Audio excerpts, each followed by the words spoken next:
Hello friends, welcome to technical brain. So friends, हम लोग आज बिहार दरोगा पीटी से संबंधित जो टेस्ट सीरीज सॉल्व कर रहे हैं उसमें ये हम लोग दूसरा टेस्ट सॉल्व करेंगे। और ये इस वीडियो के जो भी कंटेंट्स हैं वो एडिटोरिया के बुक से लिए गए हैं, इसलिए इसके सारे अधिकार जो है एडिटोरिया के पास ही सुरक्षित हैं। और मैं आपको बताना चाहूँगा कि ये जो बुक है बहुत ही अच्छी बुक है। प्रैक्टिस करना है तो आप इस बुक को अपने जो नज़दीकी रिटेलर के पास से या फिर फ्लिपकार्ट या अमेज़ॉन से मंगा सकते हैं, वो आपके लिए ज़्यादा लाभप्रद होगा। तो चलिए स्टार्ट करते हैं। इसके पहला क्वेश्चन है कि अंतर्राज्यीय परिषद का पदेन अध्यक्ष कौन होता है। तो देखिए, इसका जो प्रदेन अध्यक्ष होता है वो होता है प्रधानमंत्री। ठीक। और अंतर्राज्यीय परिषद के गठन की बात की जाए तो अंतर्राज्यीय परिषद के गठन करने की जो शक्ति है वो आर्टिकल 263 के तहत, अनुच्छेद 263 के तहत इसकी शक्ति किसको दी गई है, तो प्रेसिडेंट को दी गई है, प्रेसिडेंट को। तो इसे याद रखिएगा। और अंतर्राज्यीय परिषद की पहली बार जो स्थापना जब हुई थी तो वो किसके सरकारिया जो आयोग था, सरकारिया कमीशन जो था, उसके सिफारिश पे ही इसकी स्थापना जो है 1990 में की गई थी, 1990 में। तो ये भी याद रखिएगा। और मान लीजिए कि अगर प्रधानमंत्री उपस्थित ना हो या फिर अवेलेबल नहीं हो, कहीं बाहर गए हों, तो प्रधानमंत्री किसी कैबिनेट के किसी मंत्री को जो है नियुक्त करके जो है जाते हैं, वही क्या करता है, अंतर्राज्यीय परिषद की अध्यक्षता करता है।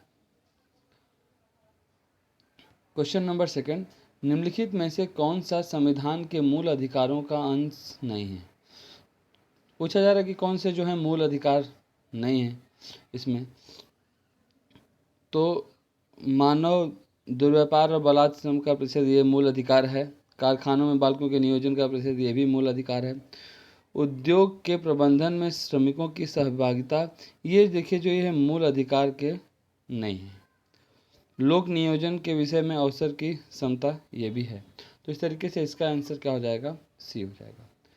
क्वेश्चन नंबर थर्ड है कि भारत में संघीय मंत्रिपरिषद के सदस्यों की कुल संख्या, देखिए संघीय मंत्रिपरिषद पूछ रहा है तो वर्ड को थोड़ा ध्यान रखिएगा। संघीय मंत्रिपरिषद के सदस्यों की कुल संख्या किससे अधिक नहीं हो सकती। तो देखिए, किससे अधिक नहीं हो सकती, तो लोकसभा की जो सीटें हैं उसकी 15% से अधिक नहीं हो सकती। लोकसभा की जो सीटें हैं उनकी संख्या का 15%। तो देखिए इसका आंसर क्या हो जाएगा, डी। नेक्स्ट क्वेश्चन है, निम्नलिखित में से कौन सा विभाग जो है गृह मंत्रालय के अधीन नहीं है। तो गृह मंत्रालय के अधीन कौन कौन से विभाग हैं, तो देखिए राजभाषा विभाग है, सीमा प्रबंधन विभाग भी है गृह मंत्रालय के अधीन, जम्मू एवं कश्मीर कार्य विभाग, ये भी जो है गृह मंत्रालय के अधीन आता है। जबकि विधि कार्य जो है ये गृह मंत्रालय के अधीन नहीं, ये जुडिशरी के अंतर्गत आता है। ठीक। तो इसका आंसर क्या हो जाएगा, डी। क्वेश्चन नंबर फिफ्थ है कि भारत के संविधान के किस अनुच्छेद में यह वर्णित है कि भारत के राष्ट्रपति अपने पद की शक्तियों का प्रयोग के लिए भारत के किसी भी न्यायालय के प्रति जवाबदेह नहीं होंगे। देखिए बहुत ही अच्छा क्वेश्चन है ये, और कभी कभी जो है इसके लिए कन्फ्यूजन क्रिएट हो जाता है, तो आप इसको ध्यान में रखिएगा। और आर्टिकल 361 जो है इसके तहत क्या किया गया है कि राष्ट्रपति जो है किसी भी न्यायालय के प्रति जवाबदेह नहीं होंगे अपने कार्य और शक्तियों के लिए। और इसमें कुछ और भी आर्टिकल्स हैं, जैसे आर्टिकल 71 जो है ये भी जो है राष्ट्रपति के चुनाव के मामले से संबंधित है। फिर उसी तहत आर्टिकल 143 होता है, 143। आर्टिकल 143 के तहत क्या प्रोविज़न किए गए हैं कि राष्ट्रपति जो है कुछ सुझाव जो है सुप्रीम कोर्ट से मांग सकता है, सुप्रीम कोर्ट से कुछ सुझाव मांग सकता है, सजेशन। लेकिन उस सुप्रीम कोर्ट के सजेशंस को राष्ट्रपति मानने के लिए बाधित नहीं है कि नहीं आपको मानना ही पड़ेगा। ये जो आर्टिकल 143 के तहत किया गया है। इसके साथ ही एक और आर्टिकल है, आर्टिकल 257। कौन सा, ये आर्टिकल 257। आर्टिकल 257 में कहा गया है कि कुछ अगर विशेष परिस्थितियां हों तो केंद्र जो है वो क्या करेगा, राज्य पर नियंत्रण कर सकेगा। कुछ विशेष परिस्थितियों के, कुछ दशाओं के अंतर्गत है। ठीक। तो ये चारों अनुच्छेद हम लोगों ने देख लिया। 71 किससे संबंधित है? तो राष्ट्रपति के चुनाव से संबंधित है। 361 इसके तहत जो है इस क्वेश्चन का आंसर जो है यही होगा कि अपनी कार्य एवं शक्तियों के लिए जो है न्यायालय के प्रति जवाबदेह नहीं होते हैं भारत के राष्ट्रपति। 143 सुप्रीम कोर्ट से सलाह ले सकता है और 257 कुछ विशेष परिस्थितियों में राज्य का कंट्रोल जो है संघ अपने हाथ में ले सकता है। नेक्स्ट क्वेश्चन है क्वेश्चन नंबर 6। किस संविधान संशोधन के तहत मतदान के लिए आयु सीमा जो है 21 वर्ष से घटाकर 18 वर्ष कर दिया गया? मतदान की आयु 21 से घटाकर 18 वर्ष।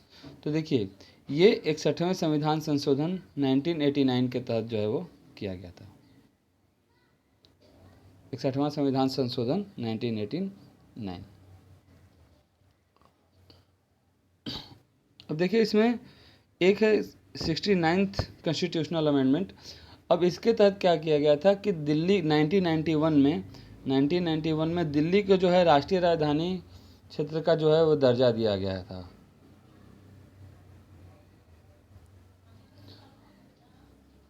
और उसके बाद दिल्ली संघ राज्य क्षेत्र के लिए विधानसभा का भी उपबंध किया गया था। देखिए दिल्ली क्या है? यूनियन टेरिटरी है, एक ऐसी यूनियन टेरिटरी है जहाँ पर इनकी खुद की विधानसभा है।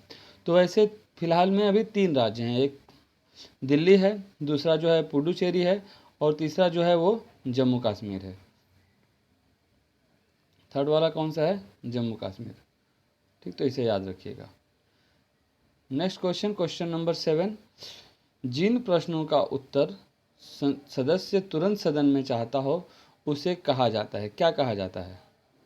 देखिए जैसे आप अगर कोई पेपर पर कुछ नोट्स लिखते हैं, कुछ इंपॉर्टेंट चीज़ें, और आपको कल वो चीज़ें करनी हैं, क्या करेंगे? आप उसको स्टार मार्क लगा के चलेंगे जाएंगे कि ये काम तो मुझे कंपलसरी करके ही आना है कल का कल।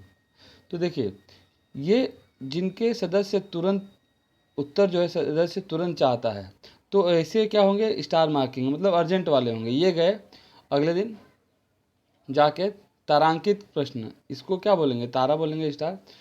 तो इन प्रश्नों के उत्तर जो है सदस्य तुरंत चाहता है और सामने वाला व्यक्ति जो है उसको ओरली देगा, मतलब मौखिक देगा। ऐसा नहीं टाइम लगा कि मैं आपको लिखित देता हूँ जवाब, नहीं। ठीक, तो अर्जेंट बेसिस पे ये जो काम है, तो तुरंत चाहिए तो तारांकित प्रश्न स्टार मार्किंग लगा के लेके गए, और तुरंत चाहिए तो भाई तुरंत लिख के कैसे देगा? तुरंत क्या करेगा? बोल के देगा मौखिक रूप से। तो इसे आप याद रखिएगा कि तारांकित प्रश्न उत्तर सदस्य जो है तुरंत चाहता है और उत्तर जो है उसको मौखिक रूप से ही दिया जाता है। नेक्स्ट क्वेश्चन है कि लोकसभा में कितनी सीटें अनुसूचित जाति और अनुसूचित जनजाति के प्रतिनिधियों के लिए आरक्षित है? तो देखिए इसमें बात की जाए तो लोकसभा में कुल मिलाकर 131 सीटें जो हैं एससी और एसटी के लिए जो है रिजर्व है, एससी और एसटी के लिए। अब इसमें अगर बात की जाए तो अनुसूचित जाति के लिए कितनी सीटें हैं? तो 84 सीटें जो है अनुसूचित जाति के लिए हैं, और अनुसूचित जनजाति के लिए जो सीटों की संख्या है वो कितनी है? 47। ठीक, तो इसे याद रखिएगा। तो टोटल मिला कितना हो गया? 131। तो अनुसूचित जाति के लिए कितनी? 84, और अनुसूचित जनजाति के लिए कितनी? तो 47। ठीक, इसको उल्टा करके एक कम कर दीजिएगा, बस इसको उल्टा करके एक कम कर दीजिएगा, मिल जाएगा रिजल्ट। 48 एक कम कर दीजिएगा, -1। ओके, नेक्स्ट क्वेश्चन है हमारा कि विधानसभा में धन विधेयक किसकी पूर्व अनुमति से पेश किया जाता है? अब देखिए जैसे लोकसभा में अगर धन विधेयक अगर पेश करना है तो उसके लिए क्या की जाती है? पहले राष्ट्रपति की पूर्व अनुमति ली जाती है। उसी तरीके से यहाँ पर अगर विधानसभा की बात हो रही है तो विधानसभा में अगर आपको धन विधेयक पेश करना है तो आपको जो है राज्यपाल की पूर्व अनुमति लेना अनिवार्य है। तो इसका आंसर बी हो जाएगा। नेक्स्ट क्वेश्चन है उपराष्ट्रपति निर्वाचित होने के लिए न्यूनतम योग्यता आयु कितनी होनी चाहिए? तो देखिए उपराष्ट्रपति अगर आपको बनना है तो क्या करना पड़ेगा, आपको कम से कम जो राज्यसभा का जो मेंबर्स होते हैं उनकी योग्यताएं जितनी हैं उतनी तो होनी चाहिए आपके पास। तो राज्यसभा का मेंबर बनने के लिए क्या करना चाहिए, एज का 35 ईयर जो है वो क्या होना चाहिए, कंप्लीट हुए होना चाहिए। तो यहाँ पे आंसर क्या हो जाएगा, 35 ईयर। नेक्स्ट है क्वेश्चन नंबर 11, मदन मोहन पुंछी आयोग किसके अध्ययन के लिए गठन किया गया था। देखिए कहीं नाम न पूरा लेकर पूछा जा सकता है पुंछी आयोग केवल ही, ठीक, या फिर मदन मोहन पुंछी आयोग भी पूछा जा सकता है। तो पुंछी आयोग जो है किससे संबंधित है, पुंछी आयोग जो है वो केंद्र राज्य संबंधों से, जिस तरीके से सरकारिया आयोग है उसी तरीके से पुंछी आयोग का भी गठन केंद्र राज्य संबंधों के अध्ययन के लिए जो है ये बनाया गया था। कब बनाया गया था, तो 2007 में जो है इसको केंद्र राज्य संबंधों के विषय 2007 में 2007 में जो है ये आयोग बनाया गया था। और इसने 3 साल के बाद मतलब 2010 में जो है इसने क्या किया था, अपना रिपोर्ट प्रस्तुत किया था। नेक्स्ट क्वेश्चन है, निम्नलिखित महासागरीय धाराओं में से कौन सी एक शीत महासागर धारा नहीं है। शीत महासागर धारा नहीं है इन द सेंस की कौन सी है, जो वार्म करंट है, कोल्ड करंट। देखिए कोल्ड करंट और वार्म करंट का मतलब बहुत सा सिंपल है, क्लियर है कि मान लीजिए कि ये हमारा ग्लोब है और इस ग्लोब पर ये इक्वेटर है और ये ऊपर का जो एरिया है पोल का है, north pole and south pole, उत्तरी ध्रुव और दक्षिणी ध्रुव। तो देखिए ऊपर से जो हवाएं नीचे की तरफ आएंगी, ठीक, वो हवाएं क्या होंगी, ठंडी होंगी, जिन्हें कोल्ड करंट बोला जाता है। और जो हवाएं इक्वेटर से ऊपर की तरफ जाएंगी वो हवाएं क्या होंगी, गर्म होंगी, जिसे वार्म करंट बोलता है। सेम वही चीज़ यहाँ पे भी होगा, ठीक। तो पूछा जा रहा है कि ये कौन सी ये धाराओं के नाम है, महासागरीय धाराओं के नाम है करेंट्स के। तो इसमें से पूछा जा रहा है कि कौन सी जो है वार्म करंट है। देखिए कनारी जलधारा ये कहाँ पर है, तो ये अटलांटिक महासागर में है, ठीक। कैलिफोर्निया की बात करें तो ये भी जो है कहाँ पर है, अटलांटिक महासागर में ही है। फॉकलैंड की बात करें, फॉकलैंड करंट, तो ये भी अटलांटिक महासागर की बात है। ये क्यूरोसियो जो धारा है ये कहाँ पर है, तो ये प्रशांत महासागर की धारा है जो साउथ चाइना सी में आपको दिखाई, साउथ चाइना सी में नहीं, नॉर्थ, ये जो आपका अलास्का वाला क्षेत्र है, अलास्का और रसिया के बीच वाला जो क्षेत्र है, यहाँ पे आपको जो है ये क्यूरोसियो धारा जो है दिखाई पड़ेगी। और ये क्यूरोसियो जो धारा है वो क्या है, वार्म करंट है, ठीक, ये जो है वार्म करंट है। बाकी कनारी, कैलिफोर्निया और फॉकलैंड ये तीनों जो हैं क्या हैं, कोल्ड करंट हैं।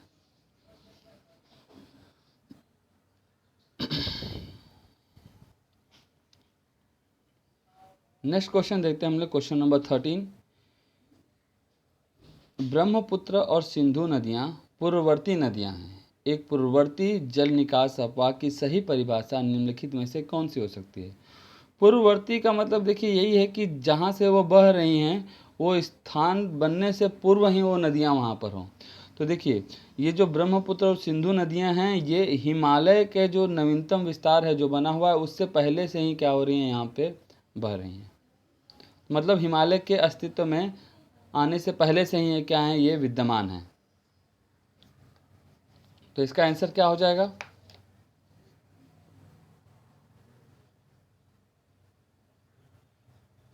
तो इसका आंसर जो है बी हो जाएगा कि ये जो है हिमालय श्रेणी के अस्तित्व में आने से पहले ही क्या थे, विद्यमान था। क्वेश्चन नंबर 14, शीतोष्ण कटिबंध क्षेत्र की वनस्पति को किस नाम से जाना जाता है, शीतोष्ण कटिबंध के। अब देखिए थोड़ा सा चीज़ें हैं यहाँ पे हम लोग एक बार देख लेते हैं। जैसे कि शीतोष्ण कटिबंध कहाँ पर होगा, मान लीजिए कि ये हमारा पूरा ग्लोब है, इस ग्लोब पे ये जो क्षेत्र है ट्रॉपिक ऑफ कैंसर और ट्रॉपिक ऑफ कैप्रिकॉर्न के बीच का, इसको हम लोग क्या बोलते हैं, ट्रॉपिकल जोन। ये एरिया जो है ये क्या है, पोल का एरिया है। अब ये जो क्षेत्र है, देखिए ये जो क्षेत्र है शीतोष्ण कटिबंध, मतलब ऊपर शीत है नीचे क्या है, गर्म है। तो ये जो बीच का एरिया है ये शीतोष्ण कटिबंध इसको बोला जाता है। ठीक, ये दोनों गोलार्ध में होता है, दक्षिणी और उत्तरी दोनों गोलार्ध में। ठीक,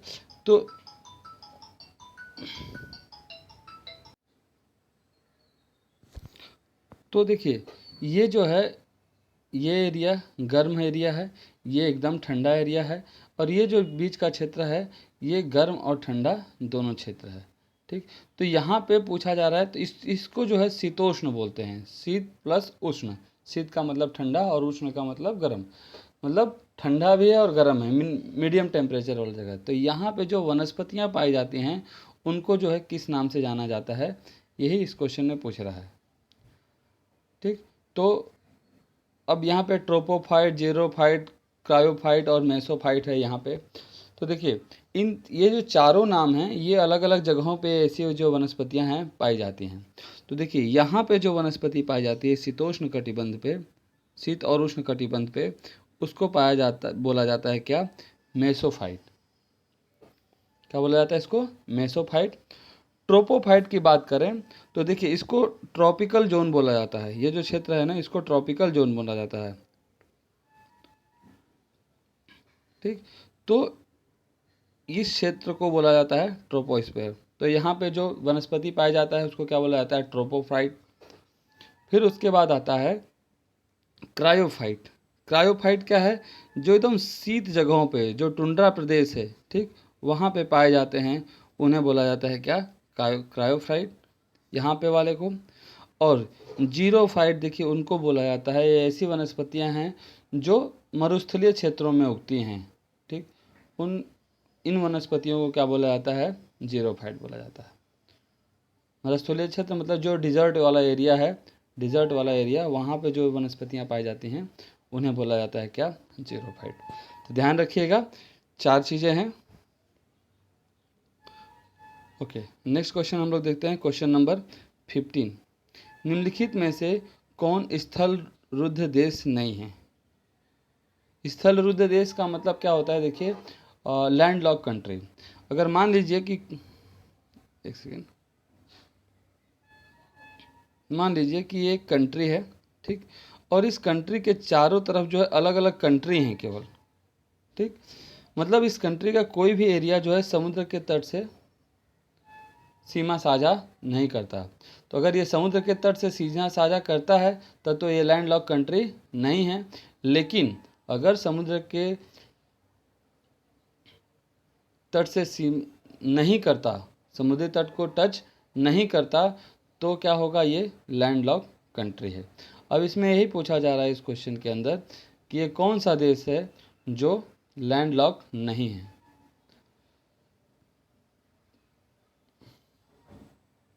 देखिए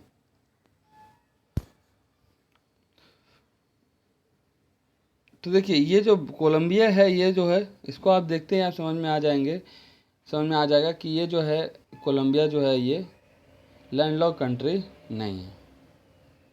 ठीक, जबकि इन तीनों का भी नाम याद रख लीजिए, बेलारूस, अर्मेनिया और लग्जमबर्ग, ये जो तीनों हैं क्या हैं, लैंडलॉक कंट्री हैं। बेलारूस, अर्मेनिया और लग्जमबर्ग अगर याद रहेगा तो ये हो सकता है आपको एलिमिनेट करने में क्या हो जाएगा, काम आ जाएगा। तो बेलारूस, अर्मेनिया और लग्जमबर्ग जो हैं ये लैंडलॉक कंट्री हैं, जबकि कोलंबिया जो है वो लैंडलॉक कंट्री नहीं है। क्वेश्चन नंबर 16, संपूर्ण भारत का अक्षांशीय विस्तार कितना है।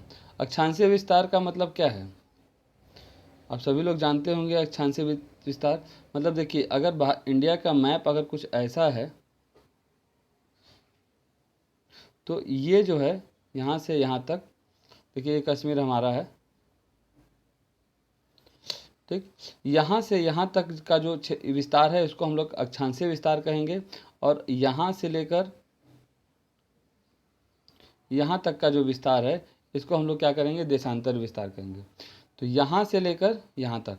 अब देखिए केवल स्थल की बात करें तो 8 डिग्री 4 मिनट से स्टार्ट होता है, 8 डिग्री 4 मिनट से। लेकिन हमारा मेन पॉइंट जो है कहाँ पर है, सबसे साउदर्न पॉइंट ये इंदिरा पॉइंट है, जहाँ अंडमान निकोबार में है। तो देखिए लगभग ये यहाँ से स्टार्ट हो जाता है। ठीक, तो ऐसे कंडीशन में संपूर्ण भारत की बात की जाए तो 6 डिग्री 4 मिनट से ही ये स्टार्ट हो जाता है, 6 डिग्री 4 मिनट से। और कहाँ तक 37 डिग्री 6 मिनट तक, याद रखिएगा। और कन्याकुमारी से अगर बात की जाए तो क्या हो जाएगा 8 डिग्री 4 मिनट से लेके, इसको याद रखिएगा। नेक्स्ट क्वेश्चन है, जब नदी मैदान में प्रवेश करती है तो अवरोध के कारण मुड़कर टेढ़ी मेढ़ी बहने लगती है, जो कहलाता है। सिंपल सी बात है, बहुत आसान, कि जब नदी के रास्ते में अवरोध आता है तो नदी क्या होती है, ऐसे घूम कर ऐसे ऐसे, तो किस तरीके की आकृति बन जाती है, सर्प की तरीके की आकृति, तो इसको क्या बोलेंगे, विसर्प बोलेंगे। नेक्स्ट है, कंचनजंगा राष्ट्रीय पार्क कहाँ पर स्थित है, सब लोग जानते होंगे, असम में। असम में है जी नहीं, कंचन का मतलब क्या होता है, सोना, और हमको क्या करना है, सोने का सिक्का चाहिए, ठीक। असम में नहीं, सिक्किम में होगा। काजीरंगा और मानस ये जो है राष्ट्रीय पार्क, ये कहाँ पर हैं, असम में है। तो कंचन का मतलब होता है सोना, और सोने का सिक्का सिक्किम, ठीक, इसलिए इसका आंसर बी हो जाएगा। क्वेश्चन नंबर 19, निम्नलिखित में से कौन सा जायद फसल का उदाहरण नहीं है। जायद फसल जानते होंगे आप, फसल 3 तरह के होते हैं जनरली, रबी, खरीफ और जायद, ठीक। रबी की फसल जो ठंडियों में बोया जाता है और गर्मियाँ स्टार्ट होते काट लिया जाता है। खरीफ की फसल जो बरसात शुरू होते ही लगभग बोया जाता है और ठंडियों के समय में काट लिया जाता है। और बीच वाला जो क्षेत्र है, जो एरिया है, ऐसे टाइम का जो फसल होता है, सब्जियां वगैरह जो बोई जाती हैं, उनको जायद की फसल बोला जाता है। तो देखिए, खीरा, ककड़ी और तरबूज, ये तीनों जो हैं क्या हैं, जायद की फसल हैं। जबकि पटसन जो है ये जायद की फसल नहीं है। पटसन से क्या निकाला जाता है, बेसिकली जूट का उत्पादन जो है पटसन से किया जाता है, जूट का। तो इसलिए इसका आंसर क्या हो जाएगा, डी हो जाएगा। ओके, नेक्स्ट क्वेश्चन है कि 20, ताप विद्युत परियोजनाओं के संदर्भ में निम्नलिखित में से कौन सा जोड़ा सही है। सही जोड़े को हमको पहचानना है। अब देखिए, रामगुंडम, कोरबा, देखिए कोरबा कहाँ पर है, उत्तर प्रदेश में है, नहीं, कोरबा कहाँ पर है, तो ये छत्तीसगढ़ में है। रामगुंडम कहाँ पर है, तो रामगुंडम देखिए तमिलनाडु में नहीं है, रामगुंडम कहाँ पर है, तो आंध्र प्रदेश में है। तलचर फेमस है कहाँ पर, उड़ीसा में। जबकि कावास जो है ये गुजरात में है, तो ये आंसर क्या होगा, सही हो जाएगा। तो इनके भी याद रखिएगा कि कोरबा कहाँ पर है, छत्तीसगढ़ में, रामगुंडम आंध्र प्रदेश में है, तलचर जो है कहाँ पर है, तो उड़ीसा में है। नेक्स्ट क्वेश्चन देखते हैं हम लोग, क्वेश्चन नंबर 21 क्वेश्चन नंबर है कि चंगथंगी और गंजम किस पशु की प्रमुख नस्लें हैं। तो आप जानते होंगे कि ये जो हैं बकरी की नस्लें हैं, और बेसिकली ये जम्मू और कश्मीर वाले क्षेत्र में जो हैं ये नस्ल पाई जाती है। और इसी से जो है एक उत्तम क्वालिटी का जो पाशमीना ऊन होता है, उसका प्रोडक्शन इसी से होता है, बकरी के फर से। बकरी बकरा भी हो सकता है। ओके, नेक्स्ट क्वेश्चन हमारा है क्वेश्चन नंबर 22, आप्तनी कहाँ का मुख्य जनजातीय समूह है। ठीक, आप्तनी जो है कहाँ का मुख्य जनजातीय समूह है।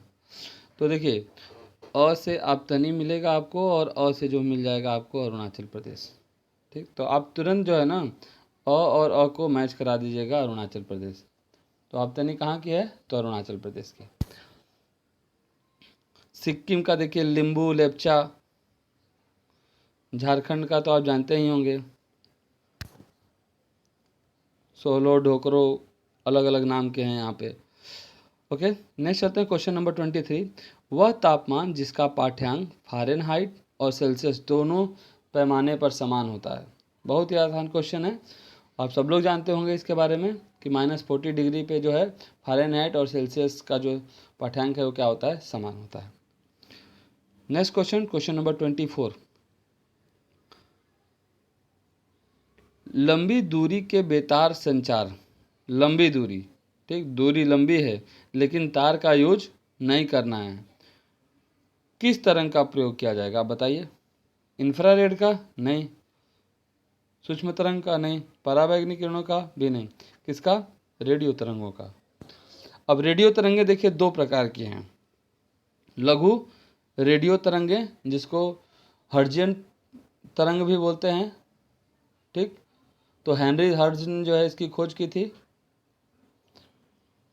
और दूसरी होती हैं दीर्घ रेडियो तरंगे, तो दीर्घ रेडियो तरंगों की खोज किसने की थी, तो मार्कोनी ने की थी, ठीक, मार्कोनी ने।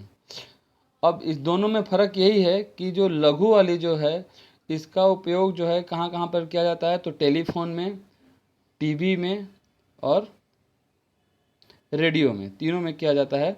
जबकि दीर्घ वाली का क्या किया जाता है, रेडियो और टेलीविज़न में किया जाता है, टेलीफोन में इसका यूज जो है वो नहीं किया जाता। तो भी याद रखिएगा।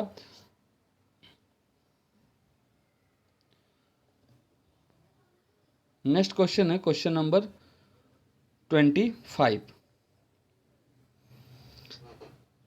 किसी वस्तु का आवर्धित आभासी प्रतिबिंब प्राप्त करने के लिए निम्न में से किसका प्रयोग किया जाता है, ठीक, किसका, तो अ से आवर्धित, अ से आभासी और अ से अवतल।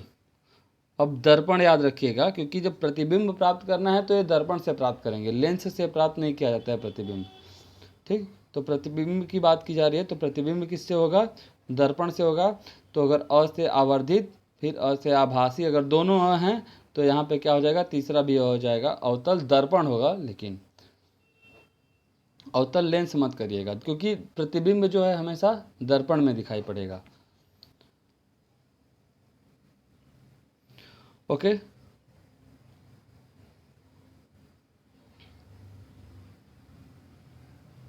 नेक्स्ट क्वेश्चन है हमारा क्वेश्चन नंबर 26।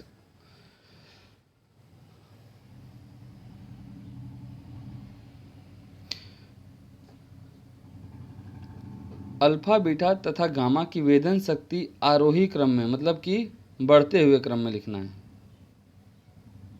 छोटे से बड़े।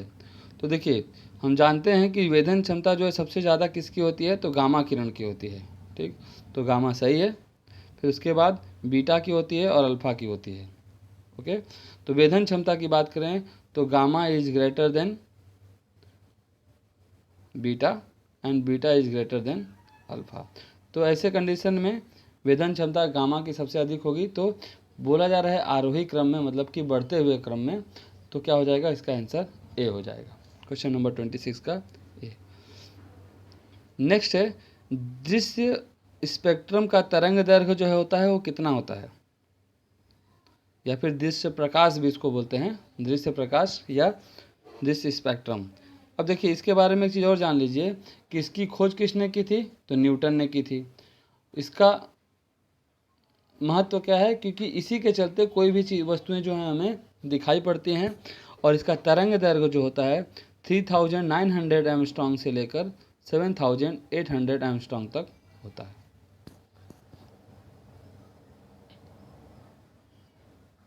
ठीक, तो इसकी खोज किसने की थी, तो न्यूटन ने की थी, ये भी याद रखिएगा। लैंप की बत्ती में तेल किसके कारण जो है ऊपर उठता है, पूछा जा रहा है कि लैंप में बत्ती, तो सब लोग जानते हैं किस तत्व की घटना के कारण जो है ये ऊपर उठता है। नेक्स्ट क्वेश्चन है कि पेंडुलम को चंद्रमा पर ले जाने पर उसकी समय अवधि पर क्या प्रभाव पड़ेगा। देखिए पेंडुलम क्या है जानते हैं आप, जो घड़ी में जो लटकते रहता है, ऐसा एक पेंडुलम की बात हो रही है ये वाला, ठीक।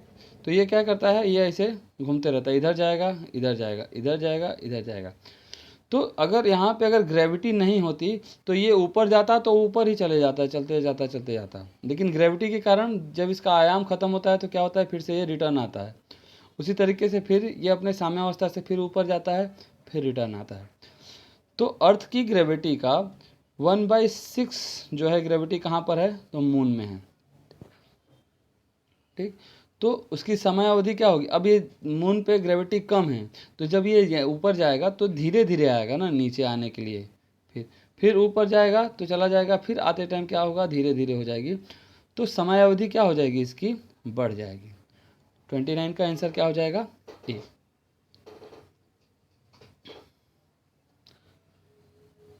नेक्स्ट क्वेश्चन देखते हैं हम लोग, क्वेश्चन नंबर 30। यदि तांबे के तार को दुगना बढ़ा दिया जाए तो उसका प्रतिरोध पर क्या प्रभाव पड़ेगा।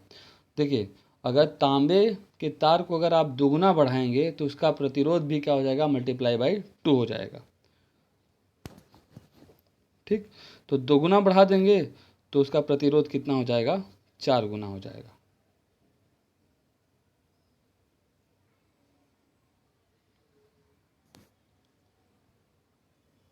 ओके, 4 गुना हो जाएगा। निम्नलिखित में से कौन सी भौतिक राशि की इकाई वही है जो प्रतिबल की है। तो प्रतिबल की इकाई क्या है, न्यूटन पर मीटर स्क्वायर। अब किसकी इकाई जो है न्यूटन पर मीटर स्क्वायर है, तनाव की नहीं, तनाव की इकाई क्या है,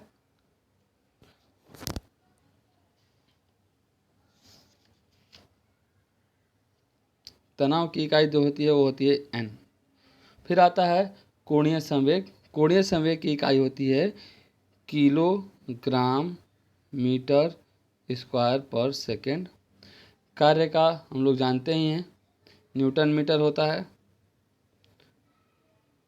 जबकि ये जो दाब है, दाब का जो इकाई होती है वो होती है कितनी, न्यूटन पर मीटर स्क्वायर। ठीक, तो इस तरीके से आंसर क्या हो जाएगा, इसका आंसर हो जाएगा डी, दाब।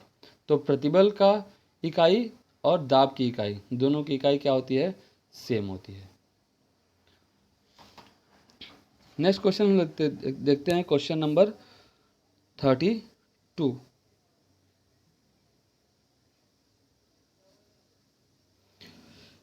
किसी तत्व के परमाणु का परमाणु क्रमांक क्या है, 17 है, और द्रव्यमान क्या है, 36 है, तो उसके न्यूक्लियस में न्यूट्रॉनों की संख्या क्या है। ठीक, तो इसका फॉर्मूला भी बहुत आसान है। क्या बात करें, अगर न्यूट्रॉनों की संख्या बात करें तो न्यूट्रॉनों की संख्या इक्वल टू द्रव्यमान संख्या माइनस परमाणु क्रमांक। ठीक, तो इस तरीके से क्या हो जाएगा, ये 36 माइनस 17 इक्वल टू क्या हो जाएगा, 19। तो इसका आंसर क्या हो जाएगा, 32 का डी। नेक्स्ट क्वेश्चन है हमारा क्वेश्चन नंबर 33। निम्नलिखित में से कौन सा कण बच जाता है जब हाइड्रोजन परमाणु अपने इलेक्ट्रॉन को खो देता है। तो देखिए, जब हाइड्रोजन परमाणु अपने इलेक्ट्रॉन को खो देगा तो बचेगा क्या उसके अंदर, प्रोटॉन, क्योंकि न्यूट्रॉन और प्रोटॉन ही तो होता है। अब देखिए, उसने क्या किया, इलेक्ट्रॉन खो दिया, अब बचा क्या उसके नाभिक में, एक प्रोटॉन। 33 का आंसर क्या हो जाएगा, सी। नेक्स्ट, मुद्रणालय में प्रयुक्त टाइप धातु की बात की जा रही है। टाइप धातु जो है किसका एलॉय है, तो टाइप धातु जो है किसका, सीसा, एंटीमनी, और इसके साथ एक और याद रखिएगा, टीन भी होता है। हाँ, टीन, टीन को एसन से बताया जाता है, एसन मतलब कि टीन। ठीक, तो सीसा, एंटीमनी और टीन, ये तीनों का जो है एलॉय होता है कौन, क्या, टाइप धातु। नेक्स्ट क्वेश्चन है कि सीमेंट सामान्यतः किसका मिश्रण होता है। सीमेंट जो होता है वो किसका मिश्रण होता है, तो देखिए, सीमेंट जो है कैल्शियम के सिलिकेट और एल्यूमिनेट का जो है क्या होता है, मिश्रण होता है। तो कैल्शियम के सिलिकेट और एल्यूमिनेट का जो है होता है मिश्रण होता है, कौन, सीमेंट। निम्नलिखित में से किस एक की विशिष्ट ऊष्मा का मान सर्वाधिक होता है। तो देखिए, जो जल होता है इसके विशिष्ट ऊष्मा का मान जो होता है वो क्या होता है, सर्वाधिक होता है। और कितना होता है इसका विशिष्ट ऊष्मा का मान, तो 4.186, ये जो होता है विशिष्ट ऊष्मा का मान होता है जल के। Next question, question number 37।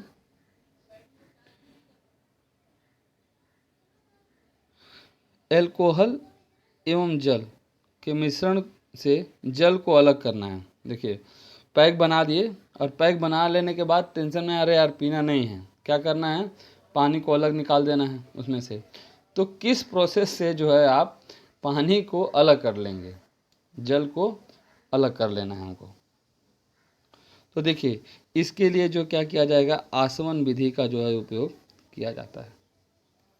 ठीक, पैक बनाने के बाद नहीं, आज पीना नहीं है, तो आप क्या करेंगे, फिर जल को अलग कर देंगे। कौन सी विधि से, आसवन विधि से।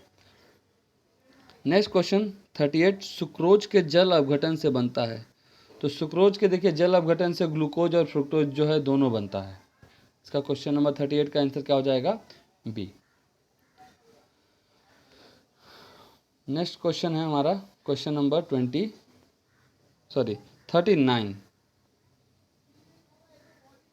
पेट्रोलियम से लगी आग के लिए किस प्रकार के अग्निशामक का प्रयोग किया जाता है।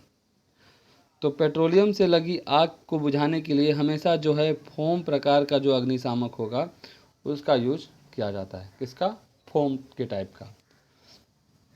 नेक्स्ट क्वेश्चन है हमारा क्वेश्चन नंबर 40। मिलान करना है हमको, तो मिलान करना है तो आराम से कर सकते हैं। पहली बात देखिए, पेनिसिलिन है।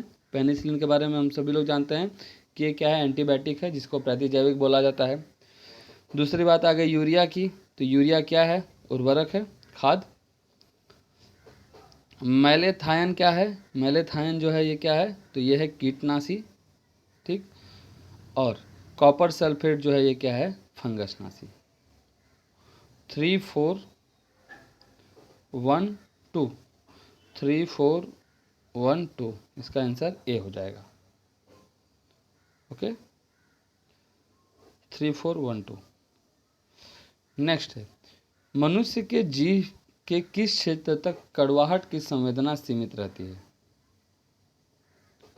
किस क्षेत्र तक कड़वाहट, तो कड़वाहट जो है पिछले भाग तक जीभ के सीमित रहती है। उसके बाद जब ये चला गया अंदर तो क्या कड़ू है क्या मीठा है कुछ फर्क नहीं पड़ता। तो जीभ के पिछले भाग तक। मीठा जो है जीभ के अगले भाग तक ही सीमित रहता है, आगे जब भी खाएंगे तभी पता, अंदर चला, अंदर जैसे ही पीछे की तरफ चला गया पता नहीं चलेगा कि ये मीठा था कि खट्टा था। नेक्स्ट क्वेश्चन है क्वेश्चन नंबर 42। यूरिया किसमें संश्लेषित होता है। तो देखिए, यूरिया जो है कहाँ पर संश्लेषित होता है, यकृत में, मतलब लीवर में। यूरिया जो है लीवर में होता है। नेक्स्ट क्वेश्चन है हमारा कि उस विटामिन का नाम बताइए जो किसी मांसाहारी भोजन में नहीं मिलता। देखिए, अब आप रेस्टोरेंट्स वगैरह में गए होंगे खाना खाने, तो देखिए खाना पीना खा लेते हैं, उसके बाद सोचते हैं ना कि यार एक कोल्ड ड्रिंक पी लिया जाए। ठीक, या फिर ऐसा डाइजेशन में कोई दिक्कत ना हो तो क्या होता है, घर पे एक गिलास पानी लेते हैं, उसमें एक नींबू निचोड़ते हैं और पी लेते हैं। तो देखिए, विटामिन सी जो है ये जो मांसाहारी भोजन होता है उसमें नहीं मिलता, जबकि विटामिन बी, विटामिन डी और विटामिन के, ये तीनों विटामिन जो हैं वो मिल जाते हैं। और जो नहीं मिलता है उसको क्या करते हैं, हम घर पे आके ले लेते हैं, गिलास में नींबू निचोड़ा और पी गया। तो इस तरीके से इसका आंसर देखिए क्या हो जाएगा, विटामिन सी। आंसर इसका बी हो जाएगा। इसका आंसर हो जाएगा बी, विटामिन सी। दूध से दही स्कंदित करने वाला एंजाइम सभी लोग जानते होंगे, रेनिन। फिर निम्नलिखित में से किसका हृदय जो है सिरा युक्त होता है। सिरा युक्त हृदय की बात की जा रही है, तो जो मत्स्य वर्ग के जो प्राणी हैं, ठीक, उनका हृदय क्या होता है, सिरा युक्त होता है। आंसर इसका सी हो जाएगा। नेक्स्ट क्वेश्चन है 45। किस प्रक्रिया द्वारा श्वसन के दौरान गैसें रुधिर में प्रवेश करती हैं और फिर उसे छोड़ती हैं। तो कौन सी प्रक्रिया है, तो इस प्रक्रिया का नाम देखिए क्या है, विसरण। क्या नाम है, विसरण। इसी प्रक्रिया के द्वारा जो है गैसें जो हमारे ब्लड है उसमें इंटर करती हैं। ओके, नेक्स्ट क्वेश्चन देखते हैं क्वेश्चन नंबर 47। क्वेश्चन नंबर 47 क्या है क्वेश्चन, गुणसूत्र जो हैं किससे बनते हैं? तो गुणसूत्र किससे बनते हैं? देखिए डीएनए से बनते हैं, ये तो होता ही है, और प्रोटीन से भी बनता है। और प्रोटीन में भी एक प्रोटीन है, उसका नाम है हिस्टोन। ठीक, हिस्टोन नाम का जो प्रोटीन है उसी के कारण जो है ये बनते हैं। तो डीएनए और प्रोटीन, प्रोटीन में कौन सा प्रोटीन? हिस्टोन नाम का जो प्रोटीन है, उसके कारण जो है क्या होता है, गुणसूत्र बनते हैं। क्वेश्चन नंबर 48 कंजली झील किस राज्य में स्थित है?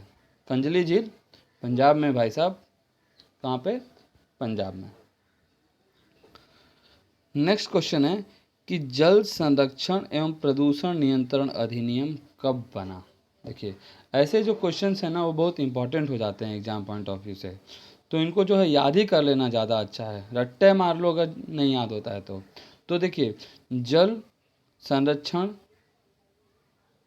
एवं प्रदूषण नियंत्रण अधिनियम जो है कब बना? तो 1974 में जो है ये बना। ठीक, अगर इसमें कोई भी आंसर अगर आपको लगता होगा कि गलत है तो आप इसको कमेंट के माध्यम से ज़रूर मुझे बताइएगा।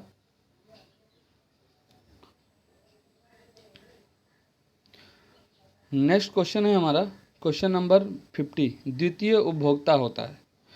देखिए द्वितीय उपभोक्ता हमेशा जो होगा क्या होगा? शाकाहारी ही होगा।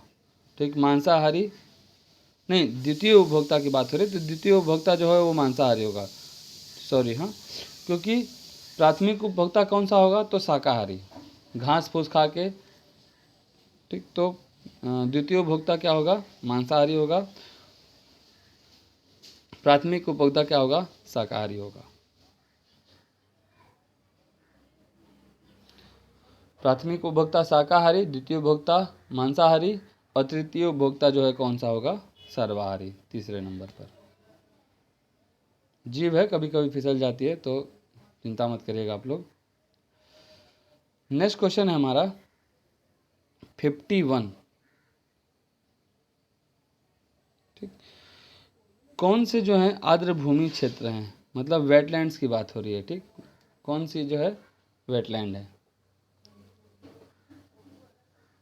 तो अभी देखिए फ़िलहाल में कुल मिला जुलाकर भारत में 46 वेटलैंड्स हैं, और 2021 में जो है 4 और वेटलैंड्स जो हैं वो शामिल किए गए हैं, और 2 जो हैं हरियाणा के और 2 जो हैं गुजरात के। ये वेटलैंड जो हैं शामिल किए गए हैं इस सूची में।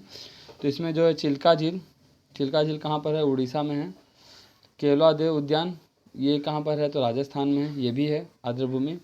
भीतरकनिका ये उड़ीसा में है शायद, ये भी भीतरकनिका भी जो है उड़ीसा में है, और ऊपरी गंगा। ठीक, ये सभी जो हैं क्या हैं? वेटलैंड्स हैं, आर्द्रभूमि क्षेत्र हैं। इस तरीके से 51 का आंसर क्या हो जाएगा? डी। टोटल फिलहाल में कितने वेटलैंड्स हैं? 46।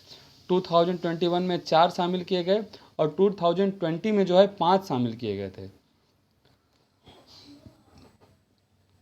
तो जो 2021 में 4 शामिल किए गए उसमें 2 जो हैं कहाँ से हैं? हरियाणा से, और 2 जो हैं गुजरात से हैं। नेक्स्ट क्वेश्चन है क्वेश्चन नंबर 52 वन संरक्षण अधिनियम किस वर्ष पारित किया गया? देखिए इसमें 2 क्वेश्चन पूछे जाते हैं इसे। ठीक, इससे 2 क्वेश्चन पूछे जाते हैं कि एक वन संरक्षण अधिनियम कब पारित किया गया और कब एक बार संशोधित किया गया।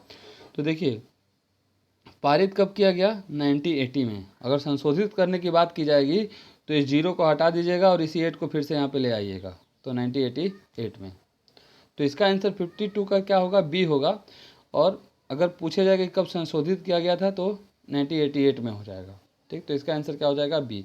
क्या करेगा? 0 को हटा के उस 8 को फिर से वहीं पे कॉपी पेस्ट कर दीजिएगा।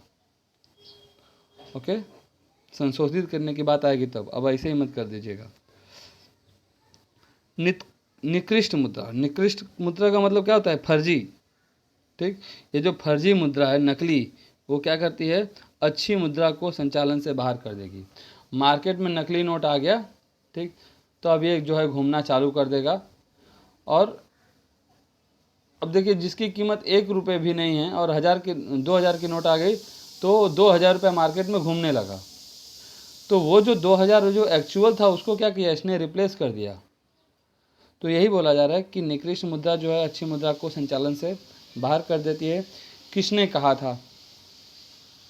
ठीक, तो इनका नाम भी देख लीजिए, ग्रेशम है। ठीक, ग्रेशम के नियम के अनुसार जो है निष्क्रिय मुद्रा जो है वो अच्छी मुद्रा को संचालन से बाहर कर देती है। नेक्स्ट क्वेश्चन है हृदय। हृदय योजना के अंतर्गत बिहार के किस एकमात्र शहर का चयन किया गया?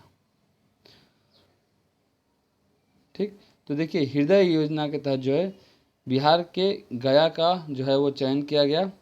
कुल इसमें 12 शहरों को चुना गया, जिसमें एक शहर जो है बिहार का गया है। अब देखिए हृदय जो है ये इसका फुल फॉर्म देख लेते हैं कि क्या है हृदय का फुल फॉर्म। तो देखिए इसका जो फुल फॉर्म है ना, इसके एग्जैक्ट नाम के साथ मैच नहीं करेगा, ये भी देख लीजिएगा। ठीक, the national heritage city development and augmentation yojana. The national heritage city development and augmentation yojana जो है इस हृदय का फुल फॉर्म है। नाबार्ड की स्थापना जो है किस पंचवर्षीय योजना के दौरान की गई थी? तो नाबार्ड की स्थापना कब की गई थी? तो देखिए 1982 में की गई थी, 1982 में। डेट भी याद रखिएगा, डेट इसका कब है? 12 जुलाई को। 12 जुलाई को जो है नाबार्ड की स्थापना की गई थी 1982 में। तब आप ये बताइए कि 1982 जो है कौन से पंचवर्षीय योजना का कार्यकाल होगा? 80 से 85 आप लोगों ने देखा होगा, 80 से 85 जो है एक पंचवर्षीय योजना चली थी। और वो कौन सी पंचवर्षीय योजना थी? तो ये जो पंचवर्षीय योजना थी 6वीं पंचवर्षीय योजना, 1980 से लेकर 1985 तक। ठीक, नाबार्ड की स्थापना की गई थी। तो इसका आंसर क्या हो जाएगा? बी, 6वीं पंचवर्षीय योजना के दौरान।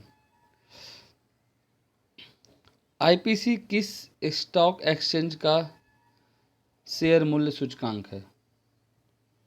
किसका है?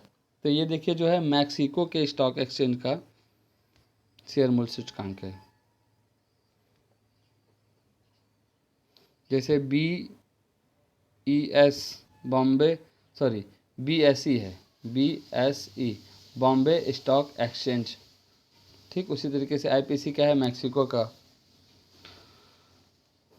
नेक्स्ट क्वेश्चन हमारा क्वेश्चन नंबर 57 क्या बोलता है? क्वेश्चन नंबर 57 कि कौन सा जो है कर अप्रत्यक्ष कर का उदाहरण है?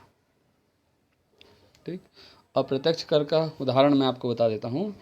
एक लड़की थी जिसका नाम था क्या? सीमा। एक लड़की थी जिसका नाम था सीमा।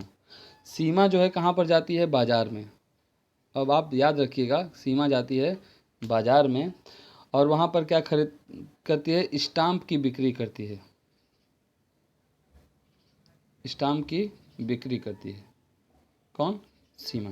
सीमा नाम की लड़की बाजार जाती है और वहाँ पे क्या करती है? स्टाम्प की बिक्री करती है। और जब बिक्री हो जाता है तो पैसा मिलेगा, तो उससे वो क्या करेगी? अपना मनोरंजन करेगी। ओके, सीमा बाजार जाती है, वहाँ पे स्टाम्प की बिक्री करती है, बिक्री हो जाएगा तो वो क्या करेगी? उससे फिर मनोरंजन करती है। ठीक, तो ये जो सारे हैं, ये सारे जो हैं अप्रत्यक्ष कर हैं, इनडायरेक्ट टैक्स। ठीक, ये सारे क्या हैं? Indirect tax. तो आप इसमें देखिए कि अप्रत्यक्ष कर का उदाहरण कौन कौन सा है।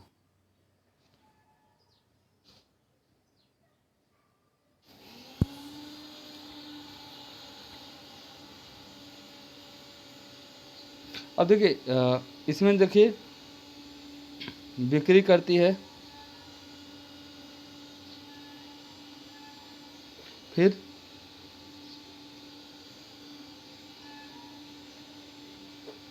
सेवा। तो देखिए इसमें निगम कर है क्या? नहीं। ब्याज कर है क्या? नहीं।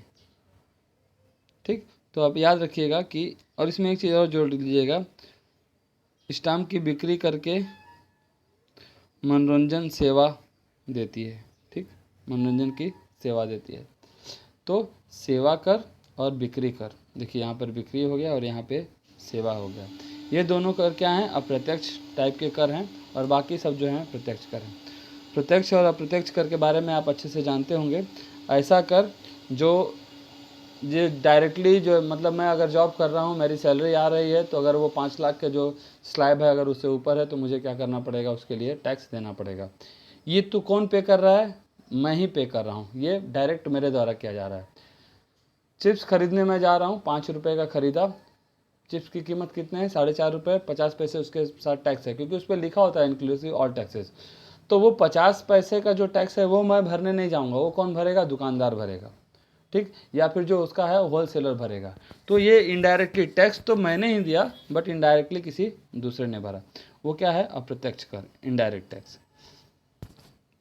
तो जीएसटी को आप याद रखिएगा, जीएसटी जो है वो क्या है, अप्रत्यक्ष कर है, जीएसटी जो है अप्रत्यक्ष कर है। तो यहाँ पर जो बिक्री कर और सेवा कर, ये दोनों क्या हो जाएंगे, सीमा क्या है, बाजार जाती है, वहाँ पे स्टाम्प की बिक्री करती है और उसके बाद मनोरंजन का सेवा देती है। ये आप याद रखिएगा, ऐसे जैसे हो सकता है आपको याद हो गया हो। Next question, question number 58। हमें इसमें देखना है कि कौन जो है इसमें स्वराज दल के नेता नहीं थे। चितरंजन दास, ये तो भाई संस्थापक ही थे इसके। और कौन है, श्रीनिवास अयंगर थे, विठल भाई भी थे, ठीक। ये जो सी राजा गोपालाचारी हैं, ये जो हैं नेता नहीं थे इसके, स्वराज दल के नेता ये नहीं थे। अब देखिए, स्वराज दल की स्थापना कभी की गई थी, 23 में, 1923 में। किसने किसने किया था, मोतीलाल नेहरू और चितरंजन दास ने मिलकर इसकी स्थापना की थी। चलिए नेक्स्ट क्वेश्चन देखते हैं, क्वेश्चन नंबर 59। किनके प्रयास से बम्बई में, देखिए वर्ड याद रखिएगा, बम्बई में प्रथम महिला विश्वविद्यालय की बात करेंगे, प्रथम महिला की नहीं, बम्बई में प्रथम। तो देखिए ये जो डी के कर्वे हैं, इन्होंने क्या किया था, बम्बई में प्रथम महिला विश्वविद्यालय की स्थापना कराई थी। क्वेश्चन नंबर 60, घटनाओं पर विचार करते हैं। चलिए कर लेते हैं, बोल रहा है तो। अब देखिए इसमें मैं आपको कुछ ट्रिक बताता हूँ कि अगर सिपाही विद्रोह के बारे में सब लोग जानते हैं, कभी हुआ था, 1857 में, ठीक, 1857 में। तो इससे ठीक 1 साल पहले जो है वो क्या हुआ था, संथाल विद्रोह हुआ था, 1856 में संथाल विद्रोह हुआ था। अब दो चीज़ें हो गई, अब बात आती है नील विद्रोह की और दक्कन विद्रोह की। तो दो चीज़ों से हम लोग तो एक जान सकते हैं कि सिपाही विद्रोह के ठीक पहले संथाल विद्रोह था, तो पहले 2 आएगा, फिर उसके बाद जो है 4 आएगा। देखिए कहाँ पर 2 है और उसके बाद 4 है, देखिए एक तो 2 और उसके बाद 4, यहाँ पे 2, 2 के बाद 4, ठीक। नील विद्रोह की बात करें तो नील विद्रोह जो हुआ था, कभी हुआ था, 1860 में, 1860 में जो है नील विद्रोह हुआ था। तो इन सब लोगों के बाद, तो उसके बाद किसका नंबर आ जाएगा, देखिए 1 का नंबर आ जाएगा, कहाँ पे 1 है। और दक्कन विद्रोह की बात करें तो दक्कन विद्रोह जो है कभी हुआ था, 1875 में। सिपाही और दक्कन में देखिए लास्ट वाले को क्या करना है, हमको खाली पलट देना है। सिपाही अगर हमें याद है तो दक्कन भी याद हो जाएगा। सिपाही का क्या है, 1857, ठीक। दक्कन का क्या हो जाएगा, 1875। इसको क्या करना है, हमको एक्सचेंज कर देना है दक्कन वाले में, ठीक, याद रखिएगा। इसको इधर और इसको इधर कर देंगे। तो इस तरीके से इसका आंसर क्या हो जाएगा, डी हो जाएगा, 2413। सिपाही विद्रोह से 1 साल पहले संथाल विद्रोह, दक्कन विद्रोह, सिपाही विद्रोह का उल्टा कर देंगे, और नील विद्रोह जो हुआ था वो 1860 में हुआ था। आई होप आप लोग को अच्छे से समझ में आ रहा होगा। नेक्स्ट देखते हैं क्वेश्चन नंबर 61। औरंगजेब की मृत्यु जो हुई थी 1707 में हुई थी, ठीक। तो उसके बाद जो है मुगल सत्ता किसने संभाली, तो इसका जो सबसे दुलारा बेटा होगा वही ना संभालेगा सत्ता। तो उसका दुलारा बेटा का नाम क्या था, मुअज्जम। मुअज्जम जो है बहादुर शाह प्रथम की उपाधि से जो है क्या करता है, सिंहासन पर बैठता है, बहादुर शाह प्रथम। नेक्स्ट क्वेश्चन है, एक खुली प्रतियोगात्मक परीक्षा के माध्यम से इंडियन सिविल सर्विस में भारतीयों के लिए प्रवेश को निम्नलिखित में से किसने संभव बनाया। देखिए ये जो काम था लॉर्ड डलहौजी का था। 53 में देखिए 1853 में रेल, 54 में तार। ठीक, देखिए 1922 से पहले जो है ये सारी जो परीक्षाएं होती थी वो कहाँ पे होती थी, लंदन में होती थी।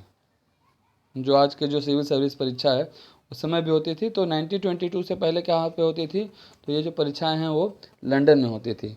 लेकिन लॉर्ड डलहौजी के प्रयास से ये जो 92 में परीक्षा भारत में आयोजित थी, और पहली बार कहाँ पर आयोजित हुई, तो ये हुई इलाहाबाद में। ठीक, इलाहाबाद में। एग्जाम में प्रयागराज नहीं पूछेगा, आप याद रखिएगा, इलाहाबाद ही देगा, क्योंकि उस समय नाम उसका इलाहाबाद था। ठीक, तो 62 का आंसर क्या हो जाएगा, लॉर्ड डलहौजी। नेक्स्ट क्वेश्चन देखते हैं, बिना दुर्ग के एकमात्र सिंधु नगर जो है कौन सा था। ठीक, तो देखिए बिना दुर्ग के एकमात्र सिंधु नगर जो था वो था चन्हुदड़ो। इसका आंसर क्या हो जाएगा, डी। मतलब कालीबंगा, हड़प्पा, मोहनजोदाड़ो इन सब जगहों पे जो दुर्ग थे, लेकिन चंदूहड़ो में जो है वो दुर्ग नहीं था। नेक्स्ट क्वेश्चन 64, कौन सी रचना जो है राजशेखर की नहीं है। तो देखिए बाल रामायण राजशेखर की रचना है, कर्पूर मंजरी ये भी राजशेखर की रचना है, हरविलास ये भी जो है राजशेखर की रचना है, और उसके साथ आप चौथा एक और नोट कर लीजिएगा जिसका नाम है काव्य मीमांसा। क्या है, काव्य मीमांसा। इसकी भी रचना जो है राजशेखर ने की थी, तो इसका आंसर क्या हो जाएगा, इनमें से कोई नहीं। बीपीएससी का फेवरेट आंसर। बीपीएससी अपने बचाव के लिए जो है ई ऑप्शन देता है कि अगर कोई भी अगर विवादित प्रश्न हुआ तो उसमें या तो कोई भी नहीं होगा या एक से अधिक होगा और हम बच जाएंगे, और हमको अपना जो आंसर शीट तैयार करने में आसानी होगा। चलिए नेक्स्ट क्वेश्चन देखते हैं, क्वेश्चन नंबर 65। देखिए इसका आंसर क्या हो जाएगा, डी, उपयुक्त में से कोई नहीं, क्योंकि ये सभी रचनाएं जो है बाल रामायण और कर्पूर मंजरी और हरविलास ये सभी जो है किसके लिए हैं, किसकी हैं, तो राजशेखर की हैं। नेक्स्ट क्वेश्चन हम लोग देखते हैं, क्वेश्चन नंबर 65, रामकृष्ण मिशन की स्थापना किस वर्ष की गई थी। तो सब लोग को पता होगा कि रामकृष्ण मिशन की स्थापना जो है कभी की गई थी, 1897 में। ठीक, किसने किया था, स्वामी विवेकानंद ने। कहाँ पे किया था, तो बेलूर में किया था, बेलूर में। ठीक, नेक्स्ट क्वेश्चन है, शुंग वंश की राजधानी कहाँ थी। तो देखिए शुंग वंश की राजधानी कहाँ थी, विदिशा में थी, और शुंग वंश का जो संस्थापक था वो कौन था, पुष्यमित्र शुंग था। इसने जो मौर्य वंश का जो सबसे अंतिम राजा था बृहदत्त, उसकी हत्या कर दी थी, और उसकी हत्या के बाद जो है इसने क्या किया था, शुंग वंश की नींव डाली थी, और इसने अपनी राजधानी कहाँ बनाई, विदिशा में। नेक्स्ट क्वेश्चन है क्वेश्चन नंबर 67, गांधी जी ने किस अधिवेशन में कहा था कि गांधी मर सकता है परंतु गांधीवाद नहीं। गांधी जी देखिए ऐसे तो अहिंसावादी थे, लेकिन मरने मारने की बात हमेशा करते। देखिए गांधी मर सकता है परंतु गांधीवाद नहीं। देखिए ये जो है उन्होंने कराची अधिवेशन में कहा था, और कराची अधिवेशन में कहा था, कौन से ईयर में, तो 1931 का जो कराची अधिवेशन हुआ था उसमें। और इसकी जो अध्यक्षता थी वो कौन कर रहे थे, चेयरमैन कौन थे उसके, तो सरदार पटेल साहब जो थे इसकी अध्यक्ष थे, कराची अधिवेशन 1931 के। नेक्स्ट है, अखिल भारतीय किसान सभा की स्थापना किस वर्ष की गई थी। बहुत आसान क्वेश्चन है। ठीक, अखिल भारतीय किसान सभा की स्थापना कब की गई थी, तो 1936 में की गई थी। ओके, कहाँ पे की गई थी भाई, तो ये भी याद रखिएगा कि ये जो है लखनऊ में की गई थी, और किसके प्रयासों से की गई थी, तो ये जो स्वामी सहजानंद थे उनके प्रयास से की गई थी, इन्होंने ही करवाया था, स्वामी सहजानंद। ओके। और एक क्वेश्चन और आप याद रखिएगा कि 1920 में जो है वो अवध किसान सभा की जो है स्थापना की गई थी। 1920 में अवध किसान सभा की। नेक्स्ट क्वेश्चन है 69। हमको क्या करना है, इसको मैच कराना है। चलिए मैच कराते हैं इसको। ईस्ट इंडिया एसोसिएशन स्थापना कब की गई थी इसकी? तो इसकी जो स्थापना है वो की गई थी 1866 में। ठीक। फिर आता है मद्रास महाजन सभा। मद्रास महाजन सभा की स्थापना कब की गई थी? 1884 में। फिर आता है उत्तर प्रदेश किसान सभा। उत्तर प्रदेश किसान सभा की स्थापना 18 में की गई थी। और इंडियन सोसाइटी की स्थापना जो है वो 1872 में की गई थी, इंडियन सोसाइटी की। देखिए मद्रास महाजन सभा की अगर बात करें तो आप इस तरीके से याद कर सकते हैं कि मद्रास महाजन सभा की स्थापना कब की गई थी?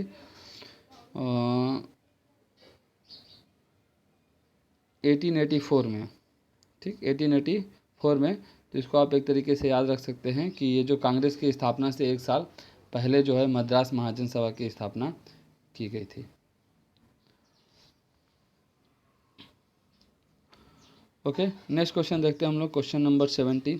अकबर ने किसे कवि प्रिय की उपाधि दी थी? जो सबसे ज़्यादा चटुकारिता करेगा उसी की को उपाधि देंगे। तो कब कौन करता था भाई? बीरबल।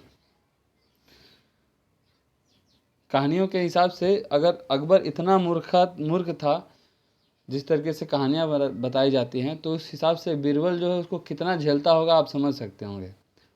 ठीक, चलिए। तो अकबर ने जो है बीरबल को कवि प्रिय की उपाधि दी थी। और हाँ, बीरबल का नाम आप याद रखिएगा, बीरबल का नाम जो था वो महेश दास था। Mahesh Das. Okay, next question. Question number 71। 2020 में जारी हरित पथ मोबाइल ऐप का उद्देश्य है। बहुत अच्छा उद्देश्य है इसका। देखिए कि इसका उद्देश्य है कि सिंचाई का निरीक्षण नहीं, राष्ट्रीय राजमार्गों के किनारे वृक्षारोपण, बाघों का संरक्षण के लिए नहीं, उपयोग में से कोई नहीं। देखिए इसका आंसर हो जाएगा क्या? बी। देखिए इसके माध्यम से क्या किया जा रहा था कि जो नेशनल हाईवे के किनारे जो पेड़ जो लगे होते थे उनका निरीक्षण के लिए जो है ये ऐप लॉन्च किया गया था। ठीक, निगरानी के लिए। नेक्स्ट क्वेश्चन है हमारा क्वेश्चन नंबर 72। भारत के किस राज्य ने हाल में ही मुख्यमंत्री सौर स्वरोजगार योजना की शुरुआत की? सौर स्वरोजगार, सौर स्वरोजगार। तो देखिए उत्तराखंड। अब देखिए यही एक ऐसा राज्य है, अब कश्मीर वगैरह भी हैं, लेकिन इनको जो सौर ऊर्जा की आवश्यकता ज़्यादा पड़ेगी। क्यों भाई? उत्तराखंड है, अरब बर्फ पड़ा रहेगा। ठीक, तो आप ऐसा सोच सकते हैं, कंपलसरी नहीं है कि यही सोचिए। तो सौर स्वरोजगार जो योजना की शुरुआत किसने की थी? तो उत्तराखंड ने की थी। और उस समय जो यहाँ के मुख्यमंत्री थे उनका नाम था त्रिवेंद्र सिंह रावत। हालांकि उसके बाद अभी दो जो हैं यहाँ पे सीएम जो है बदले जा चुके हैं। ओके, तो त्रिवेंद्र सिंह रावत जो हैं उन्होंने चालू किया था, और उत्तराखंड के उस समय के जो है वो सीएम थे। नेक्स्ट क्वेश्चन है क्वेश्चन नंबर 73। संयुक्त राष्ट्र के प्रतिष्ठित सासाकावा पुरस्कार 2019 किसे दिया गया? सासाकावा पुरस्कार की बात हो रही है। अब देखिए ये सासाकावा पुरस्कार दिया क्यों जाता है? पहली बात ये भी देख लीजिए कि सासाकावा जो पुरस्कार है ये आपदा जोखिम न्यूनीकरण, मतलब कि अगर कोई भी आपदा आए तो उस समय जो जोखिम होता है वो कितना से कम किया जा सके, ऐसी व्यवस्थाएं बनाई जाएं ताकि अगर मान लीजिए सुनामी भी आए तो हम जो नुकसान है हमारा हम उसको कम से कम कर होने दें, उसको रोकें। तो देखिए इसके लिए जो है ये दिया जाता है। और ये प्रमोद कुमार मिश्रा को जो है ये दिया गया था, पीके मिश्रा को।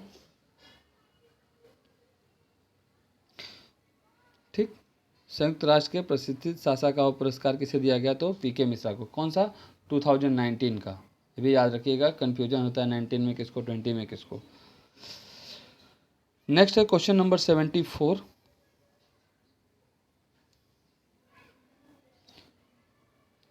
भारत और किस देश के बीच द्विपक्षीय सैन्य अभ्यास जाइमेक्स? बड़ा सिंपल सा है। जे से जापान, आई से इंडिया, एम से मैरीटाइम, ई एक्स से एक्सरसाइज। मैरीटाइम का मतलब होता है समुद्री, तो जापान, इंडिया, मैरीटाइम, एक्सरसाइज, तो भारत और जापान। 74 का हो जाएगा। बात करते हैं 75 की। कोविड-19 को महामारी घोषित करने वाला पहला राज्य कौन सा है? अब देखिए, कौन बोला कि भाई कोविड जो है महामारी है? तो देखिए, इसको जो है हरियाणा ने कहा सबसे पहले कि भाई ये जो है महामारी है और हम इसको क्या करते हैं, महामारी घोषित करते हैं। अब एक चीज़ और याद रखिएगा कि कोरोना का जो पहला पेशेंट है वो कहाँ पर पाया गया था? तो दिल्ली एयरपोर्ट पे पाया गया था। कहाँ पे? दिल्ली एयरपोर्ट पे। नेक्स्ट क्वेश्चन है हमारा क्वेश्चन नंबर 76। किस राज्य के डल्ले खुर्सानी मिर्च को हाल में ही जीआई टैग दिया गया? जीआई टैग के बारे में आप लोग जानते ही होंगे। तो देखिए 76 का सी हो जाएगा सिक्किम। ठीक, देखिए ये जो है लाल चेरी मिर्च है। ठीक, और इसको क्या कहा जाता है वहाँ पे? स्थानीय रूप से डल्ले खुर्सानी या फिर डल खुर्सानी के रूप में जाना जाता है। और इसे जो है हाल ही में जीआई टैग दिया गया और ये गर्म मिर्चों की श्रेणी में आता है। ओके, एक सेकेंड। ओके, नेक्स्ट क्वेश्चन है हमारा कि बॉलीवुड की प्रसिद्ध किस कॉस्ट्यूम डिजाइनर, मतलब जो वेशभूषा कपड़ा वगैरह का जो डिजाइनर है उनकी बात की जा रही है, कॉस्ट्यूम डिजाइनर का अक्टूबर 2020 में निधन हो गया? देखिए ये जो है इसका सही आंसर होगा भानु अथैया। अब इसके संबंधित एक स्टैटिक जीके भी आ सकता है एग्जाम में कि जो भानु अथैया हैं इन्हें जो है 1983 में इन्हें जो है ऑस्कर दिया गया था, ऑस्कर अवार्ड दिया गया था। और किस चीज़ के लिए दिया गया था? तो जो फिल्म गांधी बनी थी उसके कॉस्ट्यूम डिजाइन के लिए जो है इनको क्या किया गया था? ऑस्कर दिया गया था। तो ये भी जो याद रखिएगा कि 1983 में किसे जो है ऑस्कर अवार्ड दिया गया था, तो आप याद रखिएगा कि भानु अथैया को। तो करंट का ये मैटर है। ओके, नेक्स्ट क्वेश्चन है क्वेश्चन नंबर 78। हाल ही में किसे 2020 का wild life photographer of the year पुरस्कार से सम्मानित किया गया? 2020 का wild life photographer of the year के अवार्ड से जो है किसको सम्मानित किया गया? तो अगर आप देखिए,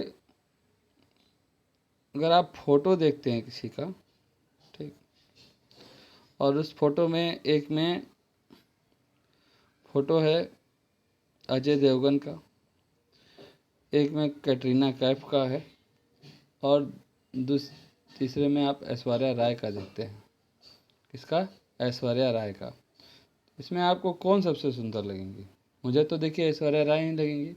तो आप इसी से याद रख लीजिएगा कि ऐश्वर्या श्रीधर को जो है 2020 का wild life photographer of the year award से सम्मानित किया गया।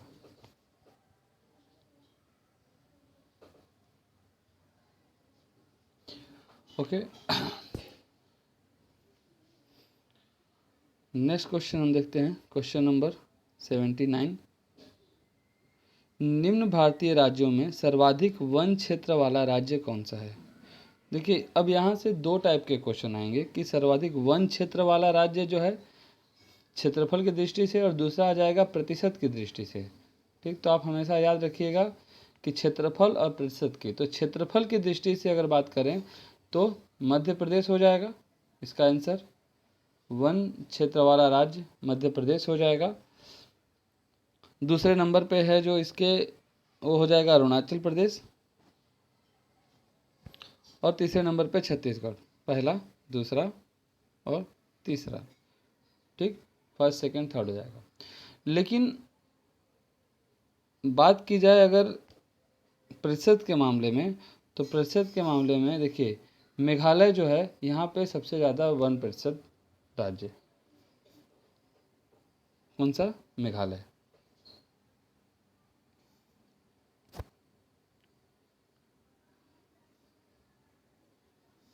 नेक्स्ट क्वेश्चन देखते हैं, क्वेश्चन नंबर 80। ऑस्ट्रेलियन ओपन 2020 के पुरुष एकल के विजेता कौन है?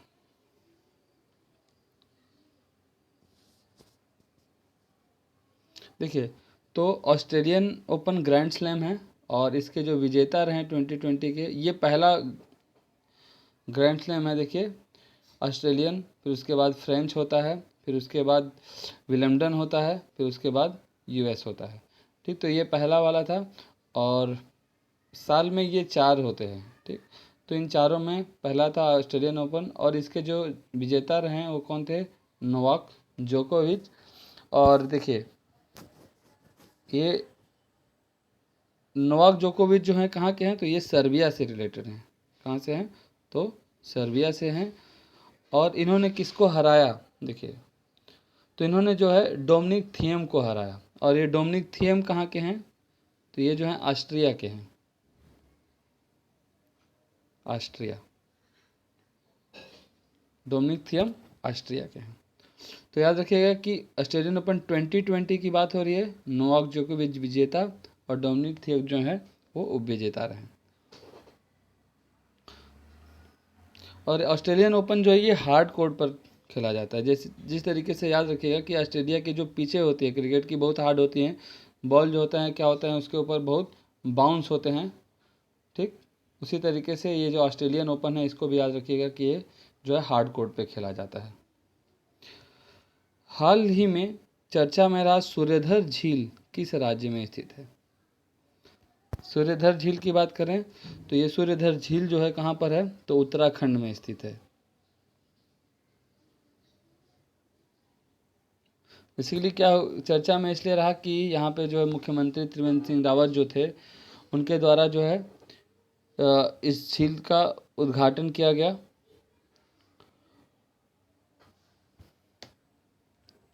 नेक्स्ट क्वेश्चन है हमारा कि हाल में ही चर्चा में रहा पन्ना टाइगर रिजर्व जो है किस राज्य में है?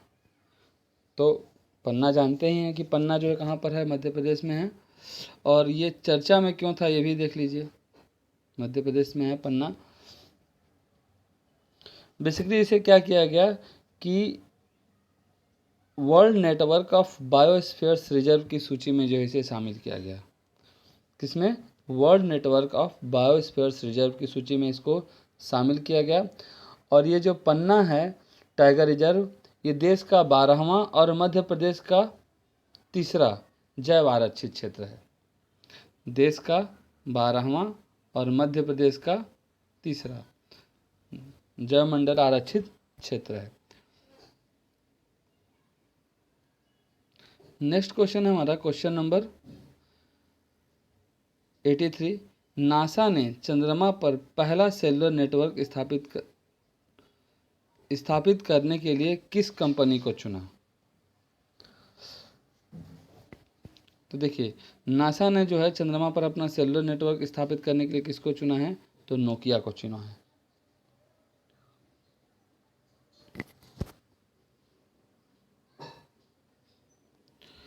नेक्स्ट क्वेश्चन है 84। 2 अक्टूबर को गांधी जयंती के अवसर पर भारत ने किस देश के स्वास्थ्य और शिक्षा से जुड़े संगठनों को 41 एम्बुलेंस और 6 स्कूल बसें दान दी? देखिए, ये इम्पोर्टेंट क्वेश्चन है और ये पूछा जा सकता है। तो देखिए, ऐसा जो है नेपाल के साथ किया गया। गांधी जयंती के अवसर पर 41 एम्बुलेंस और 6 स्कूल बसें जो हैं वो दान दी। किसको? नेपाल को। नेक्स्ट क्वेश्चन है 85। विश्व आर्थिक मंच, तब वर्ल्ड इकोनॉमिक फोरम की बात हो रही है। वर्ल्ड इकोनॉमिक फोरम, विश्व आर्थिक मंच का 50वां वार्षिक शिखर सम्मेलन 2020 में कहाँ पर आयोजित किया गया? कहाँ पर आयोजित किया गया?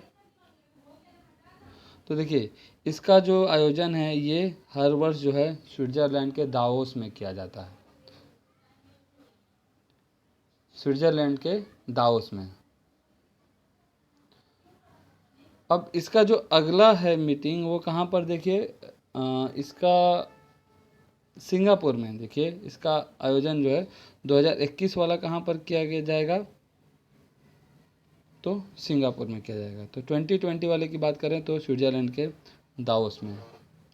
और इसका थीम था stakeholders for cohesive and sustainable world. Okay, next question है हमारा क्वेश्चन नंबर 86। बिहार विधानसभा में अनुसूचित जनजाति के लिए आरक्षित सीटों की संख्या कितनी है? देखिए, चुनाव हुए हैं और चुनाव के बाद हो सकते हैं कि कुछ ऐसे क्वेश्चन जो हैं वो पूछे जाएं। तो देखिए, अनुसूचित जाति के लिए बोल रहा है, तो अनुसूचित जाति के लिए कितनी सीटें? 2 सीटें जो हैं आरक्षित हैं बिहार विधानसभा में। और किसके लिए है? तो मनिहारी और कटिहारी जो जाति हैं उनके लिए जो है ये सुरक्षित किया गया है। जबकि अनुसूचित जनजाति के लिए जो है सीटों की संख्या कितनी है?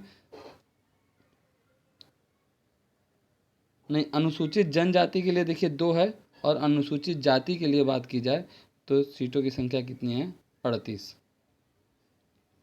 अनुसूचित जनजाति के लिए 2 और अनुसूचित जाति के लिए 38। और ये 2 सीटें मनिहारी और कटिहारी इनके लिए रिजर्व है। नेक्स्ट क्वेश्चन है हमारा क्वेश्चन नंबर 87। हाल में ही प्रधानमंत्री नरेंद्र मोदी ने रो पैक्स टर्मिनल और रो पैक्स सेवा का उद्घाटन किस राज्य में किया? बहुत ही आसान है, आप इसको देख के ही समझ गए होंगे कि मोदी जी जो है ज़्यादा ध्यान गुजरात पे ही देते हैं। ठीक, तो रो पैक्स टर्मिनल और रो पैक्स सेवा इसका उद्घाटन कहाँ पे किया? तो गुजरात में किया। ठीक, ओके, नेक्स्ट क्वेश्चन नंबर 88। हाल में ही आइवरी कोस्ट के नए प्रधानमंत्री कौन बने हैं? देखिए, आइवरी कोस्ट क्या है? एक अफ्रीका का देश है और इसकी राजधानी की बात करें तो यामोसोक्रो है, यामोसोक्रो। और इसके जो प्रधानमंत्री है उनका नाम है हामिद बकायोको। ठीक, हामिद बकायोको। कहाँ के हैं? आइवरी कोस्ट कहाँ पर है? तो ये अफ्रीका का देश है एक, और इसके जो प्रधानमंत्री बने हैं वो हैं Hamid बकायोको, Hamid बकायोको। Next question, question number 89। विश्व दुग्ध दिवस कब मनाया जाता है? आसान क्वेश्चन है, आप लोग जानते होंगे कि विश्व दुग्ध दिवस जो है कब मनाया जाता है? 1 जून को प्रतिवर्ष मनाया जाता है। और इस साल जो इसकी थीम थी the 20th anniversary of world milk day, the 20th anniversary of 20वां एनिवर्सरी ऑफ वर्ल्ड दुग्ध दिवस। नेक्स्ट है 90 क्वेश्चन नंबर। मानव पूंजी सूचकांक 2020 में कौन सा देश शीर्ष स्थान पर रहा? तो देखिए, मानव पूंजी सूचकांक की बात की जा रही है 2020 की, तो इसमें जो सिंगापुर है वो पहले स्थान पर रहा। ठीक, मानव की पूंजी सूचकांक में 2020 में सिंगापुर जो है वो पहले स्थान पर रहा। अब ये तो ठीक है, पहले स्थान पर। अब ये रिपोर्ट जारी कौन करता है? मानव पूंजी सूचकांक जो है जारी कौन करता है? तो इसे याद रखिएगा कि इसको जो है वर्ल्ड बैंक द्वारा जारी किया जाता है। किसके द्वारा? वर्ल्ड बैंक के द्वारा मानव पूंजी सूचकांक। नेक्स्ट क्वेश्चन देखते हैं, question number 91। A promise land पुस्तक के लेखक कौन है? बताइए, प्रॉमिस लैंड पुस्तक के लेखक। देखिए, बराक ओबामा। कौन है?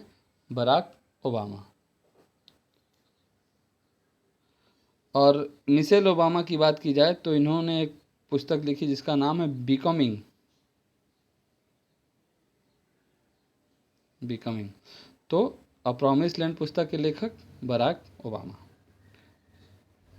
नेक्स्ट क्वेश्चन देखते हैं, क्वेश्चन नंबर 92। भारत के 11वें मुख्य सूचना आयुक्त कौन नियुक्त किए गए हैं? तो देखिए ये जो है यशवर्धन सिन्हा को नियुक्त किया गया है। और देखिए ये जो 2005 में जो आरटीआई एक्ट आया था, उसी के तहत जो है मुख्य सूचना आयोग का जो है प्रोविज़न किया गया। और इस सूचना आयोग का जो हेडक्वार्टर है वो जो है दिल्ली में स्थित है। नेक्स्ट क्वेश्चन है, निम्नलिखित में से किसका मिलान नहीं है? अब देखिए ये जो ऐसे क्वेश्चंस हैं उसको थोड़ा सा आप हमेशा ध्यान में रखिएगा। और हालांकि ऐसे क्वेश्चन कब पूछे जाएंगे, जो फिलहाल में अगर कुछ कोई राज्यपाल अगर चेंज हुए रहेंगे तो उन्हीं के विषय में जो है ऐसे क्वेश्चन पूछे जा सकते हैं। मेघालय, सत्यपाल मलिक मेघालय के हैं इस समय? जी नहीं।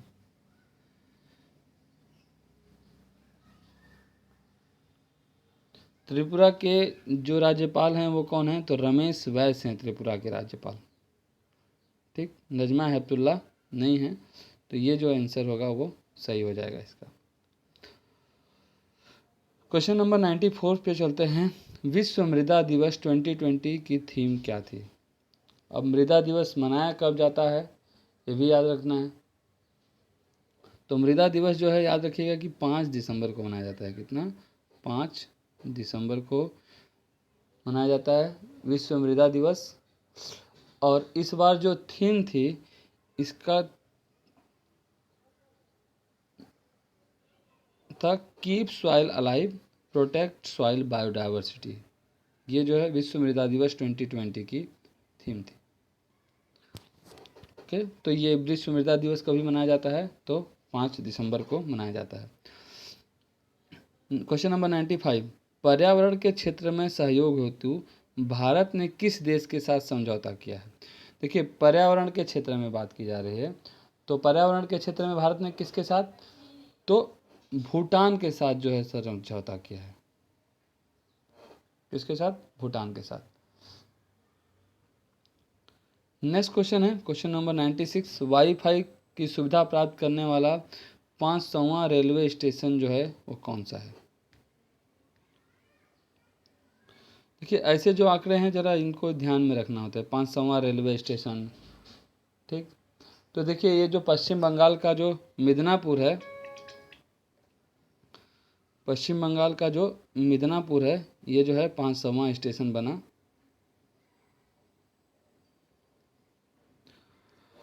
ओके, नेक्स्ट क्वेश्चन है क्वेश्चन नंबर 97, भारत ने अपना पहला परमाणु परीक्षण कब किया था? तो कब किया था?